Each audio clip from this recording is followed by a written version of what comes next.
Hi friends, നമ്മൾ കഴിഞ്ഞ ലെക്ചറിൽ ആഡ് ചെയ്തത് ഫിസിക്കൽ വേൾഡ് എന്നുള്ള ചാപ്റ്ററാണ്. അപ്പോൾ ഇന്ന് ചർച്ച ചെയ്യുന്നത് സെക്കൻഡ് യൂണിറ്റ് ആയിട്ടുള്ള യൂണിറ്റ്സ് ആൻഡ് മെഷർമെൻറ്റ്സ് എന്നൊരു ചാപ്റ്റർ. എല്ലാവരും ബോർഡിലേക്ക് അറ്റൻഡ് ചെയ്തിരിക്കുക. ഫസ്റ്റ്ലി ഫിസിക്കൽ ക്വാണ്ടിറ്റീസ് ആണ് ആദ്യമായി ഡിസ്കസ് ചെയ്യേണ്ടത്. The quantities which can be measured directly or indirectly are called physical quantities. അതായത് നേരിട്ടോ അല്ലാതെയോ അളക്കാൻ കഴിയുന്ന എല്ലാ കണക്കുകളെയും നമുക്ക് ഫിസിക്കൽ ക്വാണ്ടിറ്റീസ് എന്ന് പറയാം. രണ്ട് തരത്തിലുള്ള ഫിസിക്കൽ ക്വാണ്ടിറ്റീസ് ഉണ്ട്. Fundamental quantity or second derived quantity. Fundamental quantities എന്ന് പറഞ്ഞാൽ are those which cannot be expressed in similar form. അതായത് അതിലും ചെറിയൊരു ക്വാണ്ടിറ്റി കൊണ്ട് നമുക്കതിനെ എക്സ്പ്രസ് ചെയ്യാൻ കഴിയില്ല. രണ്ടാമതായിട്ട് ഡിറൈവ്ഡ് ക്വാണ്ടിറ്റീസ്, അതായത് are those which can be derived from the fundamental quantities. അതെ, ഫണ്ടമെൻ്റൽ ക്വാണ്ടിറ്റീസിൽ നിന്നും ഡിറൈവ് ചെയ്യാൻ കഴിയുന്ന ഒരു ക്വാണ്ടിറ്റിയാണ് ഡിറൈവ്ഡ് ക്വാണ്ടിറ്റീസ് എന്ന് പറയും. രണ്ടിനും എക്സാമ്പിൾസ് പറയുകയാണെങ്കിൽ ഫണ്ടമെൻ്റൽ ക്വാണ്ടിറ്റീസിൽ നമ്മൾ പറയുകയാണെങ്കിൽ ലെങ്ത്, മാസ്, ടൈം പോലത്തെ എസ് യൂണിറ്റ്സ് ആണ്.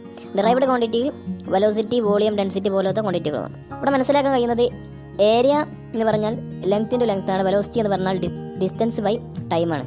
ഇതെല്ലാം ലെങ്ത്, മാസ് എന്നുള്ളവ എന്നീ ബേസിക് ക്വാണ്ടിറ്റീസുകൾ ഉപയോഗിച്ചിട്ട് ഉണ്ടായവയാണ്. അടുത്തതായിട്ട് വാട്ട് ഈസ് ദ യൂണിറ്റ്സ്. എല്ലാ ക്വാണ്ടിറ്റികൾക്കും ഒരു സ്റ്റാൻഡേർഡ് മെഷർമെൻറ്റ് ഉണ്ടായിരിക്കും, അതാണ് യൂണിറ്റ്സ്. ഡെഫിനിഷൻ പറയുകയാണെങ്കിൽ measurement of any physical quantities made by comparing. ഏതൊരു മെഷർമെൻറ്റിനെയും ഒരു സ്റ്റാൻഡേർഡ് മെഷർമെൻറ്റിൻ്റെ കമ്പയറിങ്ങിലൂടെയാണ്. അത് എത്ര വലുതാകട്ടെ എത്ര ചെറുതാകട്ടെ ഒരു സ്റ്റാൻഡേർഡ് മെഷർമെൻറ്റിൻ്റെ ആയിട്ട് കമ്പയർ ചെയ്ത് പറയുമ്പോൾ ആ സ്റ്റാൻഡേർഡ് മെഷർമെൻറ്റാണ് യൂണിറ്റ് എന്ന് പറയുന്നത്. എക്സാമ്പിൾ, ഒരു വടിക്ക് 5 മീറ്റർ നീളമുണ്ടെങ്കിൽ ഇത് സ്റ്റാൻഡേർഡ് മെഷർമെൻറ്റിൽ നിന്നും 5 ഇരട്ടിയാണ് എന്നാണ് സൂചിപ്പിക്കുന്നത്.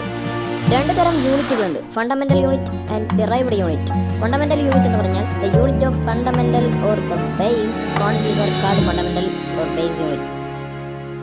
ഡിറൈവ്ഡ് യൂണിറ്റ് എന്ന് പറഞ്ഞാൽ the units of other physical quantities that can be expressed in the term of fundamental units are called derived unit. Fundamental unit ഉപയോഗിച്ചുകൊണ്ട് നമ്മൾ ഏതൊരു മെഷറിനെയാണോ ഏതൊരു ക്വാണ്ടിറ്റിയാണോ എക്സ്പ്രസ് ചെയ്യുന്നത് ആ ക്വാണ്ടിറ്റിയാണ് ഡിറൈവ്ഡ് ക്വാണ്ടിറ്റി. അടുത്തതായി പറയാനുള്ളത് സിസ്റ്റം ഓഫ് യൂണിറ്റ്സ്.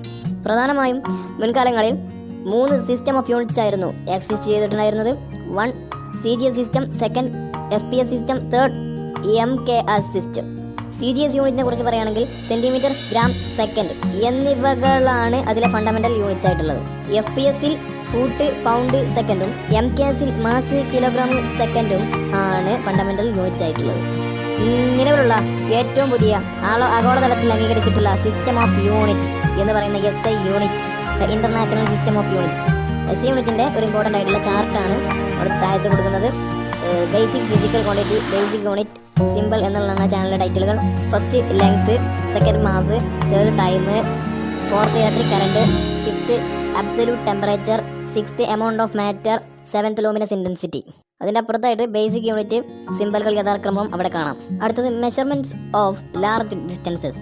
എങ്ങനെ നമുക്ക് വളരെ അകലത്തിലുള്ള വസ്തുക്കളെ അളക്കാം. ഗ്രഹങ്ങളെ പോലെ, പ്ലാനറ്റുകളെ പോലെ വളരെയധികം ദൂരെയുള്ള വസ്തുക്കളെ എങ്ങനെ നമുക്ക് മെഷർ ചെയ്യാം. അതിനുള്ളൊരു മെത്തേഡാണ് പാരലാക്സ് മെത്തേഡ്. ഈ ബോർഡിൽ കാണുന്ന ഈ ത്രികോണം വെച്ചിട്ട് അതിൻ്റെ അടിസ്ഥാനം എന്തെന്ന് നമുക്ക് നോക്കാം. ABS എന്നുള്ള ഈ ത്രികോണത്തിൽ B എന്നുള്ളത് ഭൂമിയിലെ 2 വ്യത്യസ്ത പ്ലേസായ A, B എന്നുള്ള പോയിന്റുകൾ തമ്മിലുള്ള അകലമാണ്. ഈ S എന്നുള്ളത് പ്ലാനറ്റാണ്. അവിടെ ഒരു തീറ്റ ആംഗിൾ കാണാം. ആ ആംഗിള് AB എന്ന ഡിസ്റ്റൻസിൻ്റെ ഇടയിലുള്ള എസുമായിട്ടുള്ള ആംഗിൾ.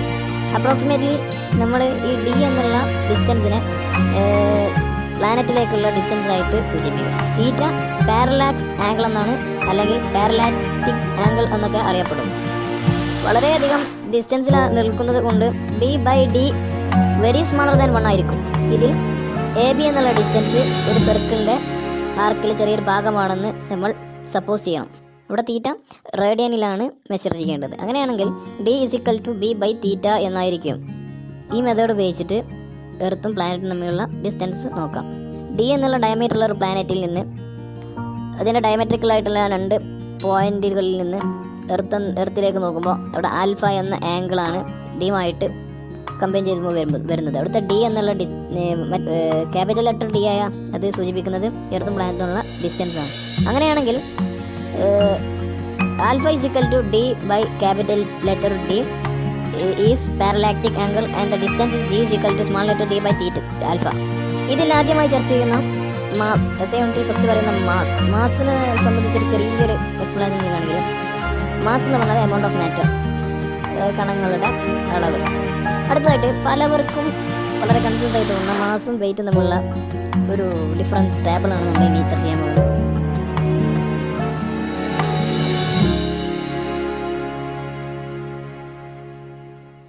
വെയിറ്റ് എന്ന് പറഞ്ഞാൽ wherever body is force with which a body is pulled towards the center of the earth, ഭൂമിയുടെ കേന്ദ്രത്തിലേക്ക് വലിക്കുന്ന ഒരു അട്രാക്ഷൻ, ഏത് വസ്തുവിനെയുമായിട്ടുള്ള ഭൂമിയുടെ അട്രാക്ഷൻ്റെ ബലത്തിൻ്റെ അളവിനെയാണ് വെയിറ്റ് എന്ന് പറയുന്നത്. അപ്പോൾ ഗൈസ്, യൂണിറ്റ്സ് ആൻഡ് മെഷർമെൻറ്റ്സ് എന്നുള്ള ഈ ഒരു ചാപ്റ്റർ 2 ലെക്ചറായിട്ട് ചെയ്യാനാണ് ഉദ്ദേശിക്കുന്നത്.